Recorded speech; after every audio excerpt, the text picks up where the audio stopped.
394. I think Dad he bought it pretty much new, and it pulled our 27-foot disc, not really well, but it pulled it. He seeded with it, smaller cultivator. It was his field tractor for quite a while. For about the last 4-5 years, I would say, it has done nothing but run the grain vac and run the grain dryer. So I don't even think we've ever had it on a swing auger. This year, however, when we had it on the dryer, we noticed the radiator was leaking, and it was leaking like down here. So I think the radiator just eventually rotted out. So I was gonna put it in the shop this winter and do that radiator, but I guess Dad was feeling ambitious. I had parked it over here because I was gonna fix it and I was gonna put it in the shop. I didn't realize the old sphere of the magic shop had gotten really big, so I parked it over here. Dad knew the radiator was needed to be out and replaced, or fixed anyways, get a new core put in it. So he took the side-by-side yesterday and he drove over here and he took it all apart. And this morning I helped him take the radiator out, and he just left and went to town to get that new core put in it. So we bought a cab kit. We're gonna do the cab this winter yet.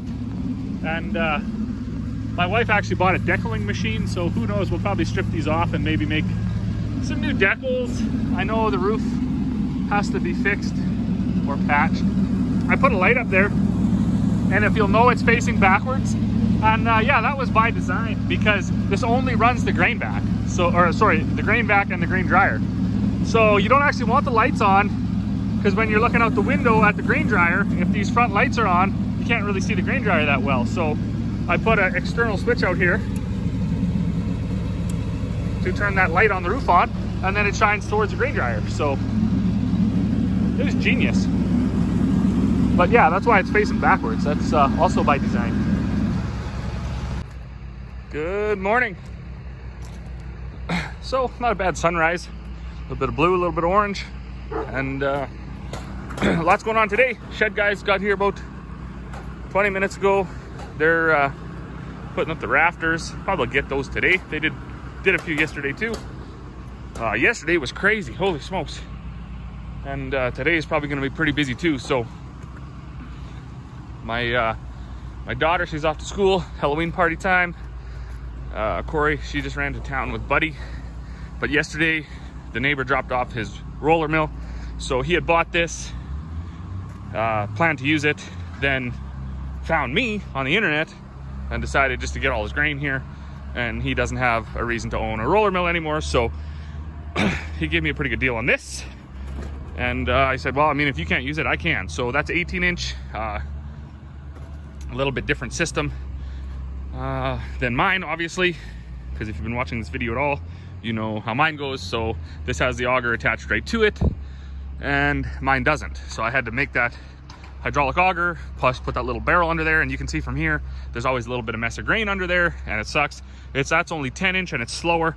We've done the roller about 3 times on it already, 4 times maybe, re-grooved it, and it's just, I've outgrown it. So I'm not exactly sure what I'm gonna do with it. I'll probably keep it around. I might build it so I can set it up underneath a hopper bin and just roll straight grains out of it.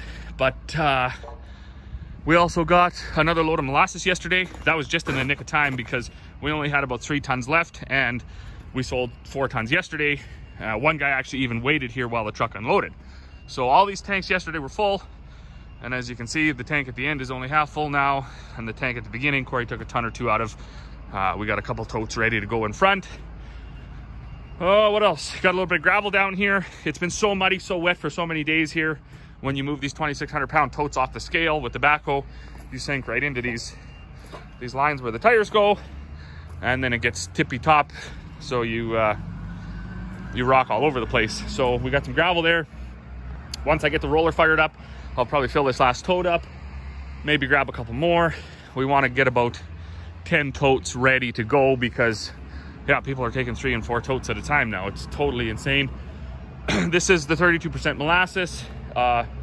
It will help stretch your feed a little bit. It will add all the necessary vitamin and mineral to your cattle.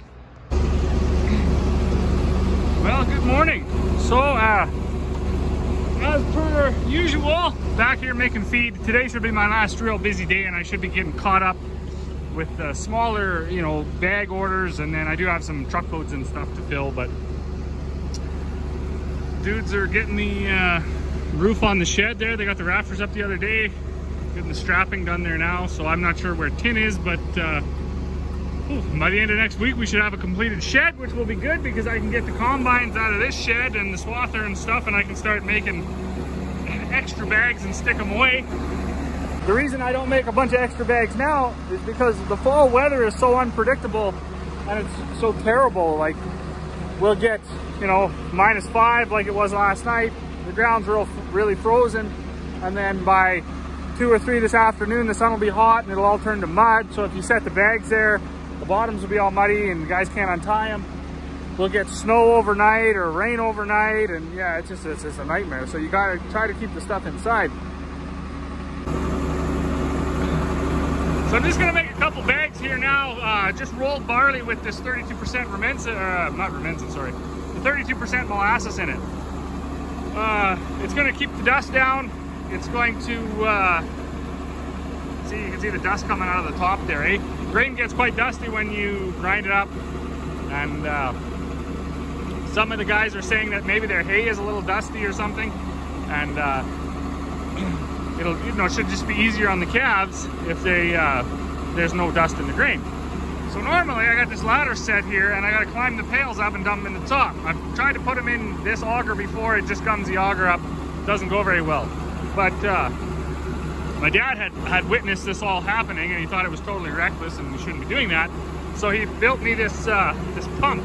Now I don't know if it's going to work. This is going to be the maiden voyage. He was at it for a while, and what it actually is an old fuel pump. So, and it hasn't been used for years, and he took it apart because it had broke. The shaft had broke. That's from the electric motor to the pump. It broke inside there. So he took it all apart and he cleaned it all up. And he did have it pumping water. I don't know if it'll pump this molasses. This is the maiden voyage.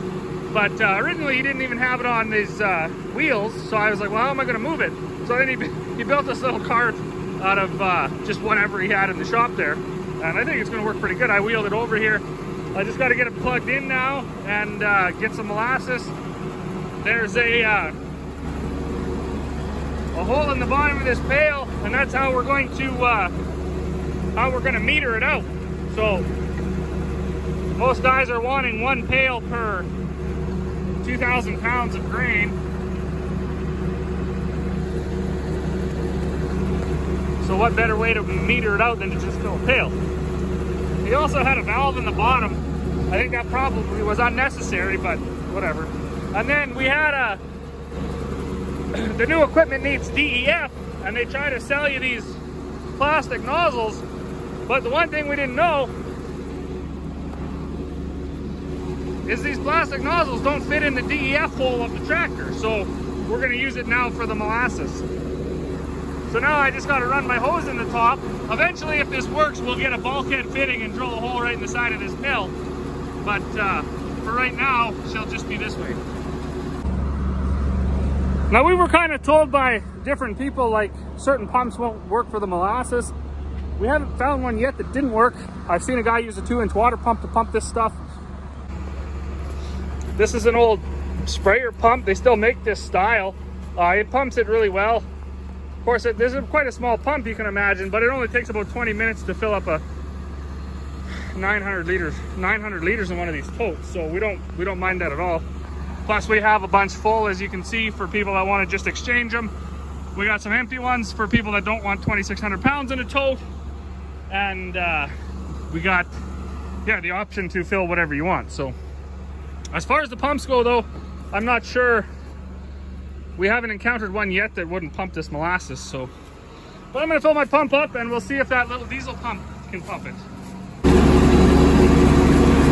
Okay, so it should be pretty obvious to know if this is working, because when I flip this switch on, that little pail should empty, and as long as that hose doesn't come flying out of the top, it should be a success. Look at that. Winning!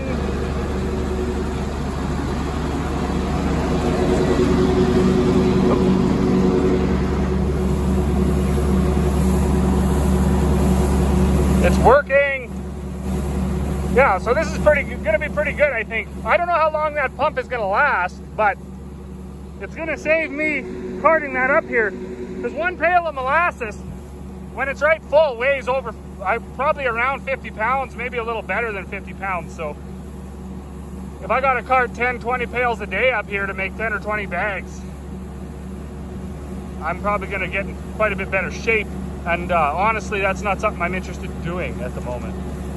So I'm pretty happy with my body type. Work smarter, not harder. Also, as long as that doesn't get wrapped up in this auger, that'll be a bad day. Anyways, looks like it pumped out.